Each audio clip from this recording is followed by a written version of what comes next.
So then you start thinking about, was 9/11 an event that was either, was it, as Jose Arguelles would put it, was it an inevitable event? Sorry, Yeah. inevitable event. Was it designed by the universe for it to happen as it did? Yeah.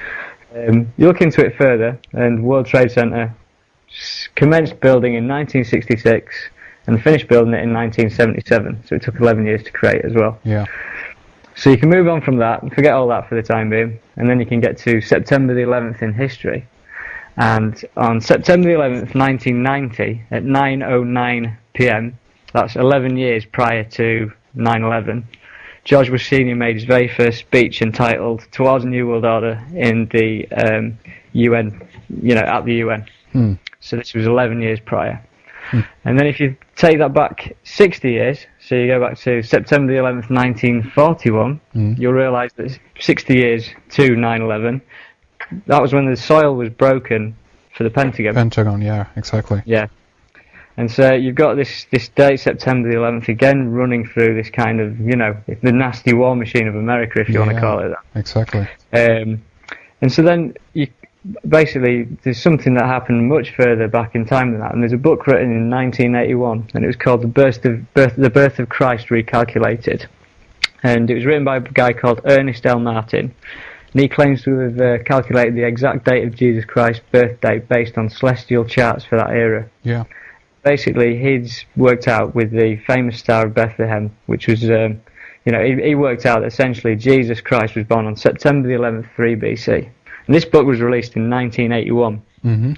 So, we've got another date there. And I think that is, sorry to interrupt there, but I think that's actually a key area to why we potentially are seeing so many things oriented around the 9 and the 11 September. Yeah, definitely. Yeah. Definitely. I mean, when it comes into other significant events, for instance, when you think about America and NASA and stuff, the very first shuttle that got to the moon was Apollo 11. Yeah, there you go. And then, for instance, in Great Britain, I'm sure I think it's celebrated around the world actually, but on the 11th hour of the 11th day of the 11th month, we celebrate Remembrance Day, in which we honour our war dead, but it's on an 11/11, and it's basically the Queen and a load of other people taking poppies to a cenotaph, which is an obelisk essentially. Yeah. So little strange events going on all over the place. Indeed. I mean, talking about the Queen moving into royalty, and this is where I'll lead much deeper into royalty later on. But basically, if you look into the history of the word crown and the royal crown, the word crown was derived from Anglo-French word called couronne, which is derived from Latin for corona.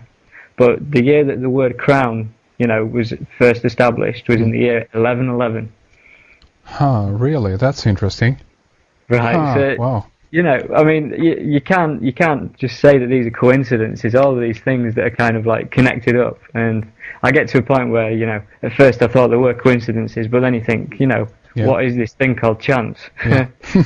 What is it? Indeed. So anyhow, that's the groundwork for 11. And then this is where I'd started seeing this time code 1111 on clocks and stuff, and this is when I started getting this flood of information. I don't know where I've been receiving it from, but I've been receiving it from somewhere recently. I don't know what it's all about, to be honest. But basically, sorry. No, I just wanted to say it's interesting, and to some extent, I think that this is in a way information that wants to get out. I think it's kind of a self-containing awareness within itself, meaning that it is trying to reach out and teach us how things are interconnected. And I think that numerology and so-called coincidence or meaningful coincidence, synchronicity, is a perfect way to demonstrate to us that everything is interconnected. And I think that there are so many levels to all of this. So what we're beginning to discover are some of the most, in a way, actually obvious and very clear signs of this. But I would imagine that this is something that actually runs throughout exactly everything. If you have, basically the amount of time to study something or look at it in close enough detail. Yeah. I mean, the thing with all the 11s for me is essentially, I come from the viewpoint, I believe in a mind before matter universe. Yeah. You know, everything stems from consciousness. Consciousness precipitates matter, not the other way around, as scientists would have you believe it. Yeah. And I mean, the way that I can, you know, kind of prove that to myself and hopefully to others is that, I mean, I don't mean to be crude about this, but when, for instance, a man is sleeping and he has an orgasm in the middle of the night, right, the process that's created that is not any physical action. It's all stemmed from thought. Yeah. And so if you think about that, then obviously that thought has then created the ability to create life. That's if right. you understand where I'm coming from. Oh, yeah, definitely. Exactly. It's a very good point. That for me is the proof that everything is a mind before matter universe. You know, you can create life with thought. Yeah. And, you know, so that means that everything that you're looking at essentially is consciousness. And that's my way of like that's where I come from with a lot of this. And given the 11s, you know, connected with the Pentagon and connected with the 9/11 like World Trade Center disaster and everything, that to me is indicative of someone else trying to hijack consciousness. I don't know what it is, but for me, there seems to be some kind of other side of things that are hijacking this number for themselves.